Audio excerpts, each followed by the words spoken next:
అతడు మహాపరాక్రమశాలి అయి ఉండెను గాని అతడు కుష్ఠరోగి. సిరియనులు గుంపు గుంపులుగా బయలుదేరి ఇజ్రాయేలు దేశం మీదకి పోయి యుండిరి.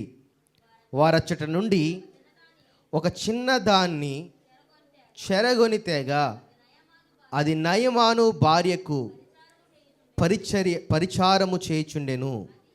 అది షోమ్రోనులోనున్న ప్రవక్త దగ్గర నా ఏలినవాడు ఉండవలెనని నేనెంతో కోరుచున్నాను.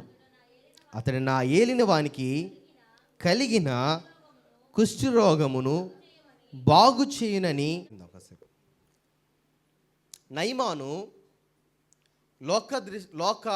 లోకానుసారంగా పరాక్రమశాలి, గొప్పవాడే, బలవంతుడే.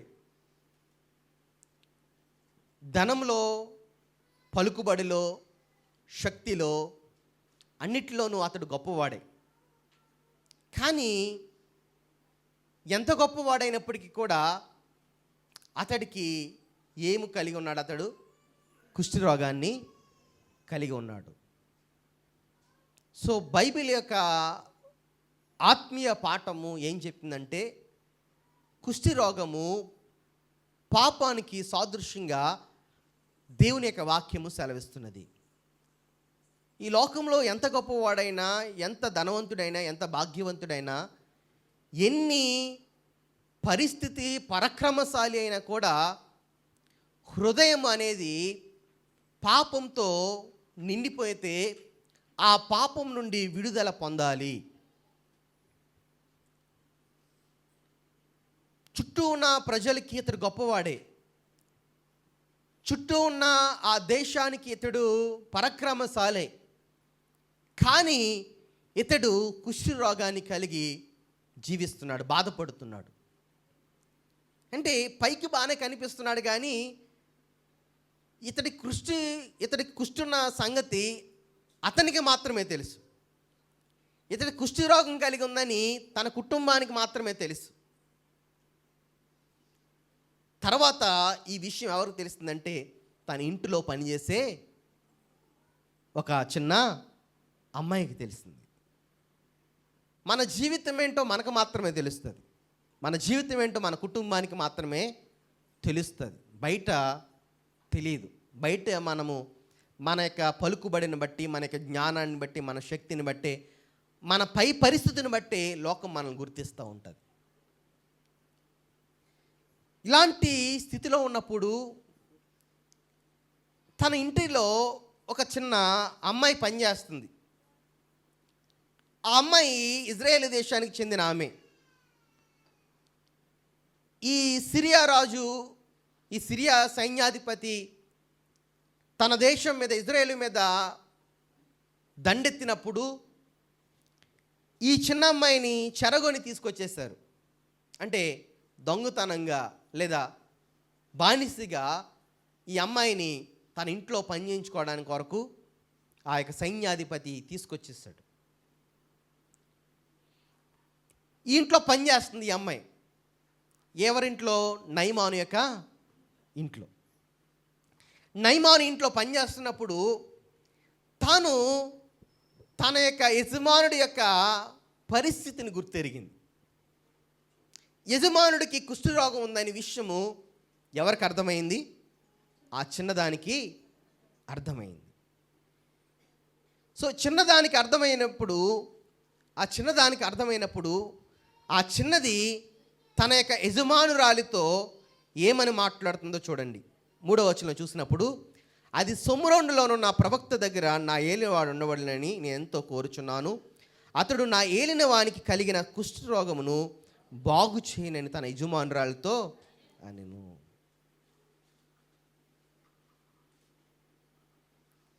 ఇప్పుడు ఈ చిన్నది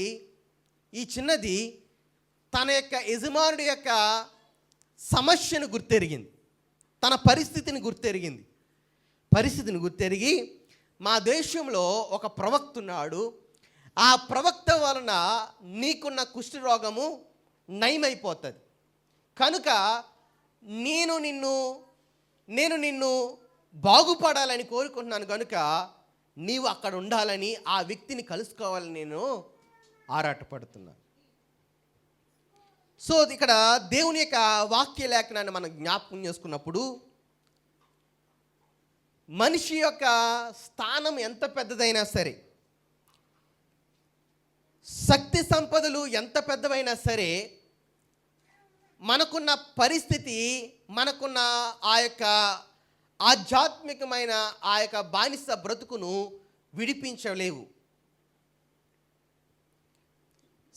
ఈ నయమాను యొక్క కుష్ఠరోగము, అతడుకున్న పరాక్రమశాలి కలిగిన ఆ శక్తి, అతడుకున్న ఆ గౌరవము, అతడుకున్న అధికారము, అతడుకున్న సంపద, అతడుకున్న ధనము ఎప్పుడు కూడా ఆ కుష్ఠరోగాన్ని తొలగించలేకపోయింది. సో రక్షణ అనేది కూడా మనకున్న లోకంలో కలిగిన ఏది కూడా మనకి ఆ యొక్క బానిస బ్రతుకు నుండి మనకి విడుదల ఇవ్వలేదు. రక్షణ అనేది మన యొక్క పరిస్థితులను బట్టి మనకి కలగదు. మనము చిన్నదాని యొక్క సాక్ష్యాన్ని మనం చూస్తున్నాం. ఇజ్రాయేలు దేశం నుండి బానిసగా వెళ్ళింది సిరియా దేశానికి. బానిసగా ఆ ఇంట్లో పనిచేస్తున్నప్పటికీ కూడా దేవుని యొక్క ప్రేమ ఈ బిడ్డ ఎరిగింది కానీ కాబట్టి దేవుడు ఏం చేస్తున్నాడంటే ఈమె యొక్క హృదయంలో మనిషి యొక్క కష్టాన్ని ఈమె గుర్తు చేసింది కదా. చిన్న వయసే, ఈ వయసు చాలా చిన్నదే.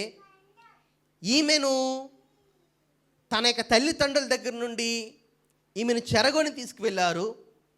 చెరగొని తీసుకువెళ్ళినప్పుడు ఈమెకి ఎంత బాధ ఉండాలి, ఎంత కోపం ఉండాలి ఆ వ్యక్తుల పట్ల, ఆ కుటుంబం పట్ల. కానీ ఈమె ఆ బాధను కలిగి లేదు, ఆ కోపాన్ని ఆ కుటుంబస్తుల మీద చూపించట్లేదు. గల కారణం ఏంటంటే దేవుని యొక్క ప్రేమ ఈమె ఎరిగింది కనుక. దేవుని యొక్క ప్రేమ ఎరిగింది కనుక. అంటే శత్రువు కూడా మేలు చేయాలనే స్వభావం, శత్రువు కూడా మేలు చేయాలన్న స్వభావము ఈ చిన్నదాని యొక్క హృదయంలో ఉన్నది. అంటే చిన్న బిడ్డ యొక్క స్వభావము అంటే, చిన్న బిడ్డ హాని చేసే మనుషులను కూడా, బాధ పెట్టిన మనుషులను కూడా వారికి మేలు చేయాలనే స్వభావం ఒక చిన్న పిల్లల్లో మాత్రమే ఉంటుంది కదా. బాధ కలిగింది ఈ బిడ్డకి, వాళ్ళ కుటుంబాన్ని బట్టి, ఆ వ్యక్తిని బట్టి సమస్య ఏర్పడింది. ఆడుకోవాల్సిన వయసులో ఆ ఇంట్లో ఆ యొక్క పని చేస్తుంది, మట్టి చాకరీ చేస్తుంది. కానీ ఆ గృహస్థులకి కష్టం ఉందని, వ్యాధి ఉందని తెలిసినప్పుడు ఆమె పరిష్కారం తెలిసిన ఈ బిడ్డ పరిష్కారం చెప్పకుండా ఉండలేకపోయింది. ఇక్కడ ఆత్మీయ పాఠం మనము నేర్చుకోవాల్సిన విషయం ఏంటంటే, చిన్న బిడ్డ యొక్క సాక్ష్యం కూడా గొప్ప రక్షణకు కారణమైంది. చిన్న బిడ్డ యొక్క సహాయము కూడా, చిన్న బిడ్డ యొక్క మాట కూడా నయమాను యొక్క స్వస్థతకు కారణమైంది. రాజు దగ్గరికి వెళ్ళి, నా ఇంట్లో పనిచేస్తున్న చిన్నది ఈ మాట చెప్పింది. ఏ మాట? రాజు వద్దకు పోయి నయమానప్పుడు ఇజ్రాయేలు దేశపు చిన్నది చెప్పిన మాటలను అతనికి తెలియజేయగా, సిరియా రాజు, నేను ఇజ్రాయేలు రాజునకు దూత చేత పత్రిక పంపించుదనని ఆజ్ఞ ఇచ్చెను గనుక అతడు 20 మణుగుల వెండియు 1,20,000 రూపాయల బంగారమును 10 దుస్తుల బట్టలను తీసుకుని పోయి ఇజ్రాయేలు రాజునకు పత్రికను అప్పగించెను. ఆ పత్రికలో ఉన్న సంగతి ఏదనగా, నా సేవకుడైన నయమానుకు కలిగిన కుష్ఠరోగమును నీవు బాగు చేయవలనని ఈ పత్రికను అతని చేత నీకు పంపించి ఉన్నాను. ఇజ్రాయేలు రాజు ఈ పత్రికను చదివి వస్త్రములు చింపుకొని చంపుటకు బ్రతికించుటకు నేను దేవుడినా? ఒకని కలిగిన కుష్ఠరోగమును మార్పుమని నా యొద్దకు ఇతడు పంపుట ఏమి? నాతో కలహమునకు కారణమా? అతడు ఎట్లు వెతుకుచున్నాడో మీరు ఆలోచించుచుండుడని ఇజ్రాయేలు రాజు తన వస్త్రమును చింపుకొని నా సంగతి దైవజనుడైన ఎలీషాకు వినబడినప్పుడు అతడు, నీ వస్త్రములు నీవెందుకు చింపుకొంటివి? ఇజ్రాయేలులో ప్రవక్త ఎక్కడున్నాడని అతనికి తెలియబడినట్లు అతని నా యొద్దకు రానిము అని యజమానునికి వర్తమానము చేసెను. సో విషయం ఎవరికి తెలిసింది? ఈ బిడ్డ, చిన్న బిడ్డ ఏమో తన యొక్క యజమానురాలతో చెప్పింది. యజమానురాలేమో తన భర్త అయిన నయమానుకు చెప్పింది, మీకున్న కుష్ఠరోగము తొలగిపోవాలంటే ఇజ్రాయేలు దేశంలో ప్రవక్త ఉన్నాడంట. ఆ ప్రవక్త వలన మాత్రమే మీకున్న కుష్ఠరోగము, మీకున్న ఆ రోగము విడుదల పొందుతాము అని చెప్పినప్పుడు ఈ నయమానేమో వెళ్ళి రాజుతో మాట్లాడుతున్నాడు. నా ఇంట్లో ఉన్న ఈ చిన్నది, నాకున్న పరిష్కారాన్ని, నాకున్న రోగాన్ని తీర్చడానికి సమర్థుడైన వాడు ఒక వ్యక్తి ఉన్నాడు. ఆయన ఇజ్రాయేలు దేశంలో ఉంటాడంట, ప్రవక్త అని రాజుకు చెప్పినప్పుడు రాజేమో అక్కడ రాజుకి కౌరు పంపాడు. సో ఇదంతా జరుగుతున్నప్పుడు నేనేమైనా దేవుణ్ణా అని రాజుకి కౌరంపినప్పుడు రాజు తీర్చగలడా? ఈమె ఈ చిన్నది ఎవరి వలన సాధ్యమని చెప్పింది? ప్రవక్త వలన సాధ్యమని చెప్పింది. కానీ రాజు ఏం చేశాడు? ఇంకొక రాజుకు, ఆ దేశపు రాజుకు కౌరు పంపాడు. అంటే ఇక్కడ రాజుకు ఈ ప్రవక్త దగ్గరికి వెళ్ళడానికి ఏమొచ్చిందంటే అహం అడ్డొచ్చింది. ప్రవక్త దగ్గరకు పంపడానికి ఏమో అడ్డొచ్చింది, అహం అనేది అడ్డొచ్చింది. అంటే ఇతనుకున్న రోగము తీర్చడానికి రాజు వలన సాధ్యం కాదు. ఇతనుకున్న కుష్ఠరోగం పోవడము రాజు వలన సాధ్యం కాదు. ప్రవక్త వలన, దేవుని యొక్క ప్రవక్త అయిన ఎలీషా ద్వారా మాత్రమే అది సాధ్యము. నా వలన సాధ్యము కాదు అని ఎప్పుడైతే రాజు అన్నాడో అప్పుడు ప్రవక్త ద్వారా దగ్గరికి వెళ్ళడానికి నయమాను ఇష్టపడ్డాడు.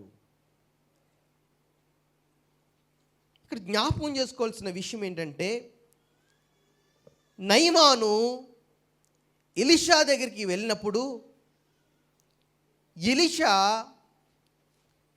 అతని కలవక మునిపే తన సేవకుడైన, అంటే ప్రవక్త సేవకుడైన ఆ సేవకుడి ద్వారా ఇతడు ఏం చేయాలో వర్తమానాన్ని పంపించాడు.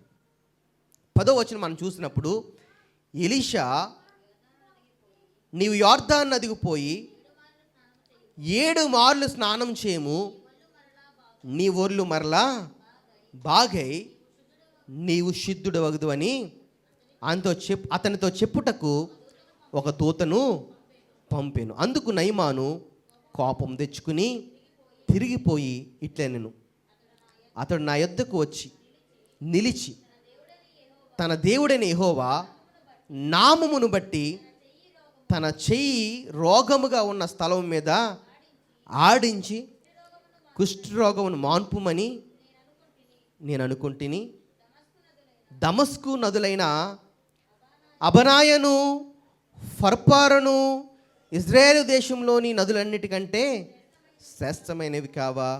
వాటిలో స్నానం చేసి శుద్ధి నొందలేనా అని అనుకుని రౌద్రుడై తిరిగి వెళ్ళిపోయాను.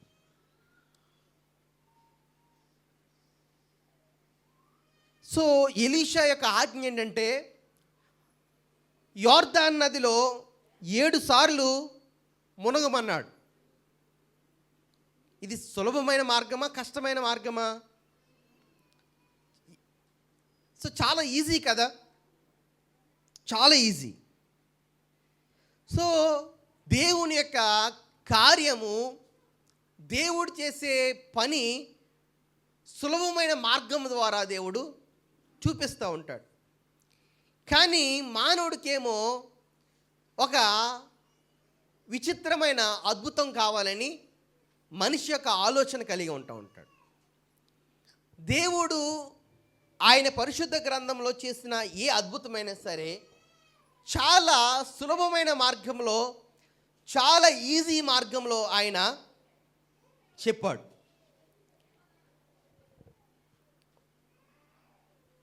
ఈ నయమానుకి ఈ మాట చెప్పినప్పుడు, తన యొక్క సేవకుడు చెప్పినప్పుడు,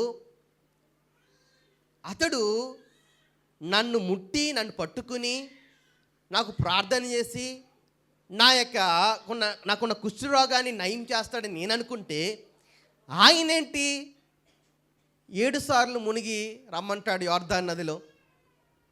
మా దేశంలో ఎంతకంటే శ్రేష్టమైన నదులు ఉన్నాయి కదా, నేను అక్కడ మునగలేనా అని ఇతడి యొక్క ఆరోగ్యాన్ని బట్టి, ఇతడి యొక్క శక్తిని బట్టి, ఇతడి యొక్క జ్ఞానాన్ని బట్టి అహానికి వెళ్తున్నాడు. దేవుడు ఎప్పుడు కూడా సాధారణమైన మార్గాల ద్వారానే ఆయన క్రియ చేస్తూ ఉంటాడు. సాధారణమైన మార్గాల ద్వారానే అద్భుతాన్ని చేస్తూ ఉంటాడు. మానవుడికేమో ఒక విచిత్రమైన పని ద్వారా అద్భుతం జరగాలని ఆలోచన కలిగి ఉంటారు. అప్పుడు తన దూతలు తన దగ్గర ఉన్న సేవకులు అంటారు, ఒకవేళ ఎలీషా గనక ఏదైనా ఒక గొప్ప పని చెప్తే, నువ్వు స్వస్థత పొందడం కొరకు ఏదన్నా ఒక గొప్ప పని చెప్తే నువ్వు చేయవా? లేదా ఇంకొక కార్యం చేయమంటే నువ్వు చేయవా?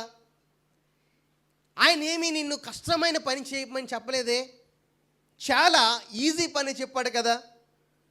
7 సార్లు ఎక్కడ మునగమన్నాడు? యోర్దాను నదిలో మునిగిన వెంటనే నీకు స్వస్థత వస్తుందని చెప్పాడు కదా. నీవు ఏదో కష్టమైన పని చేయమని చెప్పినట్లు నువ్వు భయపడతావు, బాధపడతావేంటి? అది నీకేదో కష్టం అన్నట్లు నువ్వు తిరిగి వచ్చేస్తావేంటి అని ఎవరు ఆయనకి హెచ్చరిక చేశారు? తన యొక్క దాసులు కదా. అతని దాసుల్లో ఒకడు వచ్చి, నాయన ఆ ప్రవక్త ఏదైనా ఒక గొప్ప కార్యం చేయమని నియమించిన యెడల నీ చేయకుందువా? అయితే స్నానం చేసి శుద్ధుడు కమ్మని మాట దానికంటే మేలు కదా అని చెప్పినప్పుడు అతను పోయి దైవజనుడు చెప్పినట్లు యోర్దాను నదిలో 7 మార్లు మునగగా అతడి దేహము పసిపిల్ల దేహం వలె శుద్ధుడయ్యాను. ఎప్పుడైతే సేవకులు చెప్పారో, ఎప్పుడైతే తన పనివారు హెచ్చరిక చేశారో, నయమాను ప్రవక్త అయిన ఎలీషా చెప్పిన మాట చాలా ఈజీ కదా అయ్యా, ఒకవేళ కష్టమైన పని చెప్పినా కూడా నువ్వు చేస్తావు కదా, నువ్వు స్వస్థత కొరకు, నువ్వు రక్షణ పొందడం కొరకు, నువ్వు మేలు పొందడం కొరకు. కానీ అంత కష్టమైన పని ఏం చెప్పలేదు ఆయన, చాలా సులభతరమైన పని చెప్పాడు. ఆయన చేయగలిగిన పనే ఆయన చెప్పాడు. చేయొచ్చు కదా అని చెప్పినప్పుడు నయమాను యోర్దాను నదిలో 7 సార్లు మునగగా ఆయన యొక్క దేహం ఎట్లా మారింది? పసిపిల్ల దేహంలాగా మారింది. పసిపిల్ల దేహంలా మారింది. శుద్ధుడయ్యాడు, స్వస్థత పొందాడు. అంటే ఇక్కడ స్వస్థత దేన్ని బట్టి కలిగింది? ఇక్కడ స్వస్థత దేన్ని బట్టి కలిగింది? యోర్దాను నది బట్ట? చెప్పండి, యోర్దాను నదిని బట్ట? యోర్దాను నదిని బట్టి స్వస్థత కలిగిందా? కదా. స్వస్థత యోర్దాను నదిని బట్టి కలగలేదు. స్వస్థత దేన్ని బట్టి కలిగింది? దేవుని యొక్క మాటను బట్టి కలిగింది. సో రక్షణ అనేది బాప్తిస్మం వలన కలగదు. రక్షణ అనేది దేని వలన కలుగుతుందంటే ఆయన మాటకు విధేయత చూపడం ద్వారా. దేవుని యొక్క మాటకి ఏ వ్యక్తి అయితే విధేయత చూపుతాడో ఆ వ్యక్తి జీవితంలో ఆశీర్వాదం కలుగుతుంది. దేవుడు ఏ వ్యక్తి అయితే దేవుని మాటకు లోబడతాడో ఆ వ్యక్తి యొక్క జీవితంలో రక్షణ, ఆశీర్వాదము, మేలనేది జరుగుతుంది కదా. సో పాపం నుండి విడుదల పొందినప్పుడు యోర్దాను నది యేసు రక్తానికి సాదృశ్యంగా మనకు కనిపిస్తున్నది. కుష్ఠరోగము పాపానికి సాదృశ్యంగా కనిపిస్తుంది ఇక్కడ. సో ఎప్పుడైతే యేసు రక్తంలో మునిగాడో, యేసు రక్తంలో అతని యొక్క జీవితము, అతని యొక్క పాపం కడగబడిందో, అతను ఎట్లా మారిపోయాడంట? పసిబిడ్డ యొక్క శరీరం వల్ల అతని యొక్క శరీరము మారిపోయింది. అంటే దేవుని యొక్క మాట వింటే, దేవుని యొక్క వాక్యానికి లోబడితే మన జీవితం ఎట్లా మారుతుందంటే పసిబిడ్డ యొక్క హృదయంలాగా మారుతుంది. సో పసిబిడ్డ యొక్క హృదయము దేవునికి కావాలి, పసిబిడ్డ యొక్క ఆలోచన దేవునికి కావాలి. పసిబిడ్డ దేవుని యొక్క మాటకు విధేయత చూపినట్లు మనము దేవునికి విధేయత ఎప్పుడు చూపగలుగుతామంటే చిన్న బిడ్డ యొక్క తత్వానికి మనము వెళ్ళినప్పుడే. ఆ నయమాను ఇంట్లో చిన్నది ఎవరికి ఇష్టరాలుగా ఉందంటే దేవునికి ఇష్టరాలుగా ఉంది. దేవునికి ఇష్టరాలుగా ఉంది కనుక చిన్న బిడ్డ యొక్క హృదయం ఆమెలో ఉంది కనుక, ఆమె చిన్న బిడ్డ కనుక, ఆమె చిన్న బిడ్డ తత్వం కలిగింది కాబట్టి ఆమె కష్టాన్ని, నష్టాన్ని తీసుకొచ్చిన వారికి కూడా మేలు చేయాలనే స్వభావం కదా. ఇది పెద్దవారికి ఉంటుందా? ఉండదు. సో బాధ పెట్టిన వారికే మేలు చేయాలన్న తత్వము ఆ చిన్న బిడ్డ కలిగి ఉంది. ఇప్పుడు నయమాను జీవితం కూడా అట్లాగే ఉంది. నయమాను పాపంతో నిండిపోయాడు. నయమాను తన యొక్క ఈ లోక సంబంధమైన పరిస్థితుల్లో నిండిపోయాడు.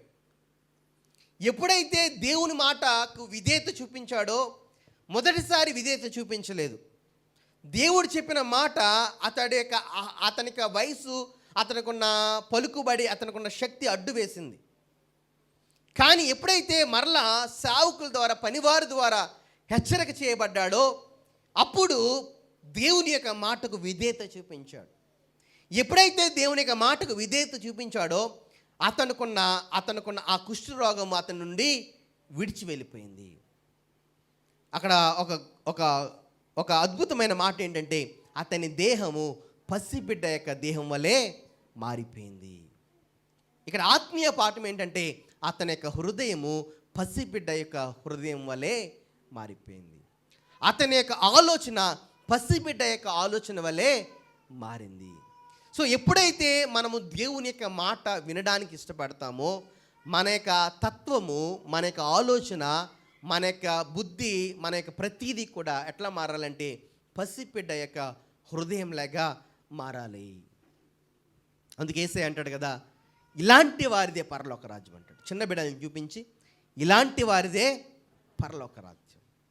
అంటే మన జీవితము దేవుని యొక్క మాటకి విధేయత చూపించినప్పుడు మన జీవితము చిన్న బిడ్డ యొక్క హృదయంలాగా మారుతుంది. చిన్న బిడ్డ యొక్క హృదయము వాళ్ళకి పెద్దవాళ్ళు ఏం చెప్తే అదే నిజం కదా. పెద్దవాళ్ళు ఏం చెప్తే అదే నిజం, తల్లి ఏం చెప్తే అదే నిజం అనుకుంటారు. అట్లాగే దేవుని యొక్క రక్తంలో కడగబడిన మనకి, దేవుని యొక్క వాక్యానికి విధేయత చూపించిన మనకి దేవుడు ఏం చెప్తే అదే మనకి నిజం అవ్వాలి. దేవుడు ఏం చెప్తే అదే మనకి మార్గం అవ్వాలి. దేవుడు ఏం చెప్తే అదే మన జీవితంలో అది యోగ్యకరము మారాలి. సో దేవుని యొక్క మాటను బట్టి మన జీవితంలో రక్షణ కలుగుతుంది. అంటాడు కదా ఒక చోట, నీ విశ్వసించినచో నీవు నీ ఇంటి వారును రక్షింపబడతారు. సో స్వస్థత, రక్షణ, ఆశీర్వాదం అనేది దేన్ని బట్టి కలుగుతుందంటే దేవుని యొక్క మాటకు విధేయత చూపించడాన్ని బట్టే. నయమాను స్పందన మొదటిగా తన యొక్క ఆగ్రహము, ఆలోచనలు ఇవన్నీ అడ్డొచ్చాయి. ఎప్పుడైతే సేవకుల జ్ఞానం ద్వారా హెచ్చరిక చేయబడ్డాడో అప్పుడు దేవుని యొక్క మాటకు విధేయత చూపించాడు. దేవుని యొక్క మాట, ఆయన మాట పలకినప్పుడు ఆ మాటను స్వీకరించే స్వభావము, ఆ మాటను అంగీకరించే స్వభావం దేన్ని బట్టి కలుగుతుందంటే విశ్వాసాన్ని బట్టే కలుగుతుంది. సో విశ్వాసం లేకుండా ఏ వ్యక్తి ఏది పొందుకోలేడు. విశ్వాసం, రక్షణ ఎలా పొందుకుంటాడు? విశ్వాసాన్ని బట్టి. ఒక వ్యక్తి లోకం యొక్క పాపం నుండి, బానిసత్వం నుండి ఎట్లా విడుదల పొందుతాడంటే అతడు విశ్వాసాన్ని బట్టి. ఒక వ్యక్తి దేవుని నుండి ఏది పొందుకోవాలన్నా సరే విశ్వాసాన్ని బట్టి తప్ప మరి దేన్ని బట్టి కూడా పొందుకోలేడు. ఎప్పుడైతే ఈ యొక్క పుట్టిగుడ్డు వాడికి కళ్ళు వచ్చాయో, తన గ్రామంలో తిరుగుతున్నప్పుడు, ఒరే ఈ వ్యక్తి పలానా గుడ్డివాడు కదా, పుట్టుక నుంచి చూస్తున్నా, చిన్నప్పటి నుంచి చూస్తున్నాము, వీడి పుట్టుకతోటే గుడ్డివాడు కదా, పుట్టుకతోటే వీడు గుడ్డివాడు కదా, వీడికి ఈ రోజున ఎట్లా కళ్ళు కనబడుతున్నాయి, ఎట్లా తిరుగుతున్నాడు అంటే లోకము ఈ వ్యక్తిని చూసినప్పుడు ఏం చెప్తుందంటే ఆశ్చర్యపడుతుంది కదా, ఆశ్చర్యపడుతుంది.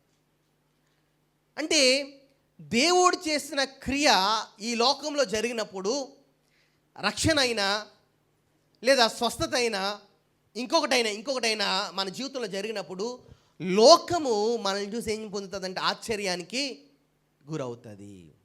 అరే మొన్నటి వరకు ఇటు తాగుతా రోడ్ల మీద తిరిగేవాడు కదా, కానీ ఈ రోజునేంటి దేవుని యొక్క మందిరంలో కనబడుతున్నాడు. ఇది లోకం చెప్పే మాట. ఇటు మొన్నటి వరకు అలా రోడ్ల వెంప బండ్లేసి తిరిగేవాడు కదా, కానీ ఈ రోజునేంటి ఇటు బైబిల్ పట్టుకుని దేవుని యొక్క మందిరంలో ఉన్నాడు. అంటే మన జీవితంలో కలిగిన రక్షణ అనుభవాన్ని బట్టి, మన జీవితంలో జరిగిన మేలును బట్టి లోకం ఆశ్చర్యానికి గురవుతూ ఉంటుంది కొన్నిసార్లు కదా. వీడు మొన్నటి వరకు వాడికి కళ్ళు లేకుండా పుట్టుకతోటే బాధపడుతున్నాడు కదా, ఈరోజు వీడు కళ్ళుతో ఉన్నాడేంటి, వీడు అన్ని పనులు చేసుకుంటున్నాడు. వీడు మొన్నటి వరకు ఆ ఇంట్లో తిరిగి, ఆ గ్రామంలో ఆ వీధుల్లో తిరిగి అడుక్కుని బ్రతికేవాడు కదా, కానీ ఈరోజు కళ్ళు వచ్చేసేటికి వీడు పని చేసుకుంటున్నాడు, వీడు జీవనాన్ని కొనసాగిస్తున్నాడు. ఆ రోజున ప్రజలందరూ అతన్ని చూసి ఆశ్చర్యపోయారు. అసలు వీడేనా, లేదా వీడి లాంటి వాడు ఇంకొకటి ఎవడైనా వీడు కదా అంటది కదా లోకము. మన యొక్క మార్పును చూసి, మన యొక్క రక్షణను చూసి నువ్వేనా అని అంటూ ఉంటుంది కదా కొన్నిసార్లు. అంటే దేవుడు మన జీవితాన్ని దర్శిస్తే, దేవుడు మన జీవితాన్ని సందర్శిస్తే మన జీవితము లోకానికి ఆశ్చర్యానికి గురి చేస్తుంది. దేవుని యొక్క దర్శనం కదా, దేవుని యొక్క దక్షిణ హస్తము ఏ వ్యక్తిని తాకినా సరే ఆ వ్యక్తి యొక్క జీవితంలో మార్పు అనేది ఖచ్చితంగా కనిపిస్తూ ఉంటుంది. సౌలు ఒకప్పుడు ఎంత మూర్ఖుడు, ఒకప్పుడు ఎంత పాపి, ఎంత దుర్మార్గుడు. అలాంటి వాడిని, అలాంటి సౌలుని దేవుడు ఎప్పుడైతే దర్శించాడో ఆయన జీవితము ఒక్కసారిగా మార్పు చెందేస్తుంది కదా. సో దేవుడు ఎలాంటి వ్యక్తినైనా మార్చగలడు, ఎలాంటి పరిస్థితినైనా మార్చగలిగిన శక్తి కలిగిన వాడు దేవుడు మాత్రమే. ఆయన మరణాన్ని కూడా ఆయన నాశనం చేయగలడు. ఈ లోకంలో సమస్త పరిస్థితిని ఆయన మాత్రమే మార్చగలడు. ఆయన దర్శనాన్ని పొందుకుని ఆయన ద్వారా మేలు పొందుకున్నప్పుడు లోకానికి అది ఎట్లా ఉంటుందంటే ఆశ్చర్యంగానే కనిపిస్తూ ఉంటుంది. అంటే మన జీవితంలో దేవుని యొక్క దర్శనము, దేవుని యొక్క కార్యము మన జీవితంలో జరిగినప్పుడు అది మన కుటుంబస్తులకే అది ఆశ్చర్యాన్ని గురి చేస్తూ ఉంటుంది. మన వారికే అది మనకి ఆశ్చర్యానికి గురి చేస్తూ ఉంటుంది. పైన అంటాడు కదా, శిష్యులందరూ కలిసి వీడు గుడ్డివాడిగా పుట్టడానికి కారణం ఏంటి, వీడు చేశాడా పాపము, వీడి కన్నవారు చేశారంటే వీడు చేయలేదు, వీరి కన్నవారు చేయలేదు, కానీ ఇది దేవుని యొక్క నామము, వీని యందు క్రియలు, దేవుని యొక్క క్రియలు ప్రత్యక్షపరచబట్టకే వీడు గుడ్డివాడిగా పుట్టినని దేవుడు సెలవిచ్చాడు. అంటే దేవుడు ఈ పుట్టి గుడ్డివాడు తల్లి గర్భంలో ఉన్నప్పుడే ఇతనికి కళ్ళు లేని వాడినిగా పుట్టించింది ఎవరు? దేవుడే కదా. వీడు గుడ్డివాడిగా పుట్టడానికి కారణం ఏంటంటే ఈ రోజున వీని యందు నా క్రియ జరిగించాలని. వీని ద్వారా ఇప్పుడు ఆ యూదుల్లో ఉన్న అనేక మంది దేవుని యొక్క క్రియ, దేవుని యొక్క శక్తిని తెలుసుకోవాలి. ఆనాడు నయమాను యొక్క జీవితంలో ఆ క్రియ జరిగినప్పుడు నయమాను దేవుని యొక్క శక్తిని తెలుసుకున్నాడు కదా. నయమాను యుద్ధంకి వెళ్ళి యుద్ధంలో విజయాన్ని పొందుతున్నప్పుడు ఈ విజయం దేవుడిచ్చిద్దని గ్రహించలేకపోయాడు. కానీ కుష్ఠరోగం నుండి దేవుడు స్వస్థపరిచినప్పుడు దేవుడి నామాన్ని అతడు గుర్తెరిగాడు కదా. అంటే కొన్నిసార్లు మనం దేవుని యొక్క శక్తిని మన మునుపటి పరిస్థితుల్లో మనం గుర్తెరగం. మునుపటు మనము దేవుని యొక్క సన్నిధిలో మనం పొందుకున్న అనేకమైన క్రియలను బట్టి మనం దేవుని యొక్క గొప్పతనాన్ని మనం గుర్తెరగము, దేవుణ్ణి మనం ఆరాధించలేము. అందుకే కొన్నిసార్లు మన కొన్ని పరిస్థితుల్ని ఎలవ్ చేసి ఆ పరిస్థితుల ద్వారా మరలా దేవుణ్ణి మహింపరుచుకుంటూ ఉంటాడు. దేవుని యొక్క క్రియలు మన ద్వారా జరిగించుకుంటూ ఉంటాడు. ఈ పుట్టుగుడ్డివాడు యొక్క జీవితంలో అదే జరిగింది. దేవుని యొక్క క్రియ ఇతని యందు కనపరచబడింది. దేవుని యొక్క క్రియ జరగడానికి ప్రధానమైన కారణం ఏంటంటే విధేయత. దేవుడు చెప్పిన మాటకు విధేయత, దేవుని యొక్క వాక్యానికి విధేయత. సో విధేయతలో ఏమొస్తుందంటే నూతనమైన జీవితం కనిపిస్తూ ఉంటుంది, నూతనత్వం కనిపిస్తూ ఉంటుంది. యేసుక్రీస్తు దగ్గరికి ఒక అధికారి అర్ధరాత్రి వేళ వస్తాడు. వచ్చినప్పుడు ఆయన ఏమంటాడంటే 3వ అధ్యాయము, యోహాను సువార్త 3వ అధ్యాయము చూసినప్పుడు నికోదేము అనే ఒక అధికారి యేసుక్రీస్తు దగ్గరికి వచ్చినప్పుడు యేసుక్రీస్తు అంటాడు కదా, ఒకడు క్రొత్తగా జన్మించితేనే కానీ అతడు దేవుని రాజ్యాన్ని చూడలేడు. ఒకడు క్రొత్తగా జన్మించితేనే కానీ దేవుని రాజ్యాన్ని. ముసలివాడినైన నేను తల్లి గర్భంలోకి వెళ్ళి ఎట్లా జన్మించగలను అని నికోదేము యేసుక్రీస్తుని ప్రశ్నించినప్పుడు, ఒకడు నీటి మూలంగా ఆత్మ మూలంగా నువ్వు జన్మిస్తేనే తప్ప నా రాజ్యానికి వారసుడు కాలేడు. అంటే దేవుని యొక్క మాట మన జీవితంలో ఏం తీసుకొస్తుందంటే నూతనమైన వ్యక్తిత్వాన్ని తీసుకొస్తుంది. దేవుని యొక్క మాటకు లోబడినప్పుడు దేవుని యొక్క వాక్యం ఏం చెప్తుందంటే నువ్వు ఇట్లా బ్రతకాలని చెప్తుంది, నువ్వు ఇట్లా చేయాలని చెప్తుంది. నువ్వు ఇంతకుముందు అలా చేయవు దేవుని మాట తెలియనప్పుడు, దేవుని వాక్యం తెలియనప్పుడు. దేవుని యొక్క వాక్యం ఎప్పుడైతే తెలిసిందో నీవు ఇలా బ్రతకాలి, ఇలా చెయ్యాలి, దేవుని కొరకు ఇలా జీవించాలని చెప్పినప్పుడు ఆ మాటకు లోబడటమే మన జీవితంలో ఆశీర్వాదం. నీవు ఒకప్పుడు దేవుని యొక్క వాక్యము నీవు విననంత వరకు, దేవుని యొక్క మాటకు విధేయత చూపించినంత వరకు నువ్వు ఒకలా జీవిస్తున్నావు. ఎప్పుడైతే నీకు దేవుని యొక్క మాట నీకు వినబడింది, ఆ మాటను బట్టి నువ్వు దేవుని యొక్క మాట ప్రకారం జీవించడం ప్రారంభించినప్పుడు నీ జీవితంలో నూతనమైన కార్యాలు జరుగుతాయి. ఆ రోజు నుండి నీ జీవితంలో కొత్త కొత్త పరిస్థితులు నువ్వు చూడగలుగుతావు. కొత్త జీవితాన్ని, కొత్త పరిస్థితుల్ని, నూతనమైన ఆశీర్వాదాలు, నూతనమైన జీవితాన్ని మనం ఎప్పుడు అనుభవించగలమంటే ఆయన వాక్యానికి విధేయత చూపించినప్పుడు మాత్రమే, ఆయన మాటకు మనం లోబడినప్పుడు మాత్రమే కదా. నయమాను దేవునికి లోబడినంత వరకు అతడు జీవితంలో ఏ స్థితి మారలేదు.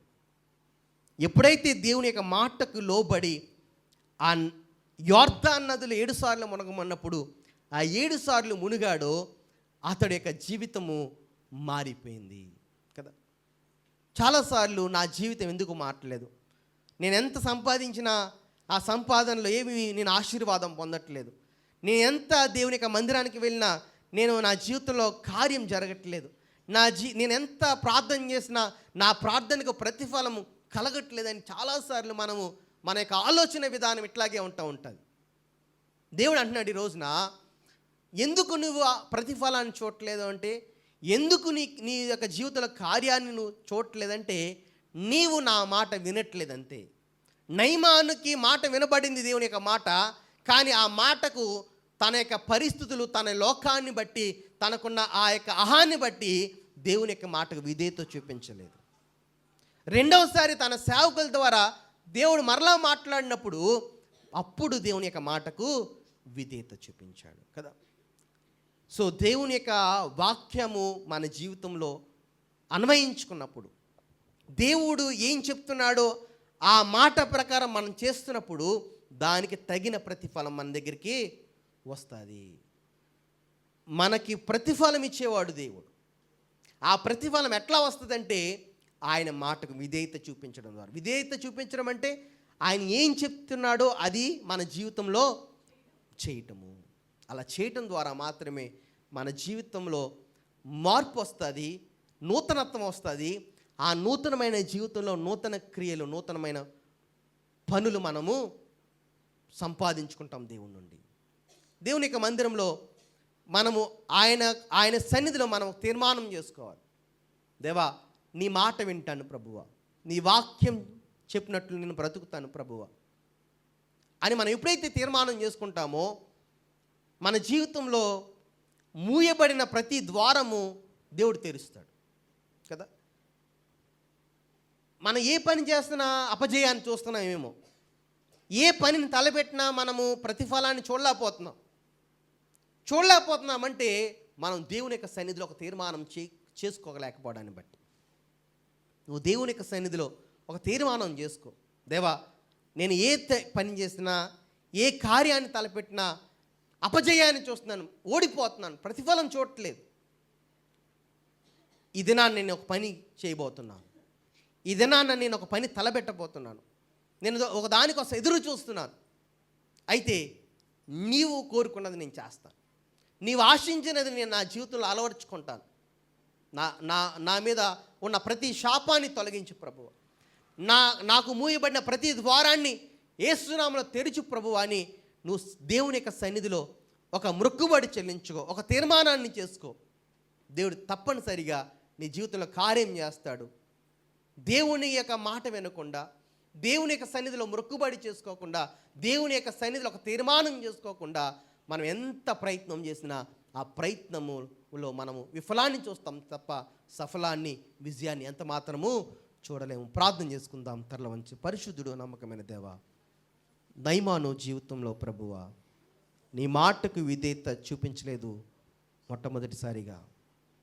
రెండవసారి తన సేవకుల ద్వారా, తన పనివారి ద్వారా నువ్వు మాట్లాడావు దేవా, విన్నాడు, నీ మాటకు విధేయత చూపించాడు, నువ్వు చెప్పింది చేశాడు ప్రభువా. తన జీవితము మార్పు పొందింది, తనకున్న భౌతిక సంబంధమైన కుష్ఠరోగం పోయింది. అంత మాత్రమే కాదు ప్రభువా, ఆత్మీయ సంబంధమైన పాపము ప్రభువా నుండి, బానిసత్వం నుండి విడుదల పొందాడు. అతని యొక్క దేహము పసిపిల్ల దేహంలో మాత్రమే కాదు కానీ ప్రభువా, అతని యొక్క హృదయము, అతని యొక్క జీవితము పసిబిడ్డ తత్వానికి లోకి వెళ్ళిపోయాడు. అవును ప్రభువా, మా జీవితాలు నీ మాట విన్నప్పుడు మా హృదయము చిన్న బిడ్డ యొక్క హృదయంలాగా మారాలి, చిన్న బిడ్డ యొక్క స్వభావంలాగా మారాలి. అలా మారినప్పుడు ప్రభువా, దేవా, మా జీవితాల్లో నీ కార్యాలు మేము చూడగలుగుతాం ప్రభువా. అట్టి కృపను, అట్టి ధన్యతను, అట్టి ఆశీర్వాదాన్ని ప్రభువా మా జీవితంలో, మా బ్రతుకుల్లో ప్రభువా నువ్వు కలగజేయమని యేసుక్రీస్తు పరిశుద్ధమైన నామమున వేడుకుంటున్నాం తండ్రి.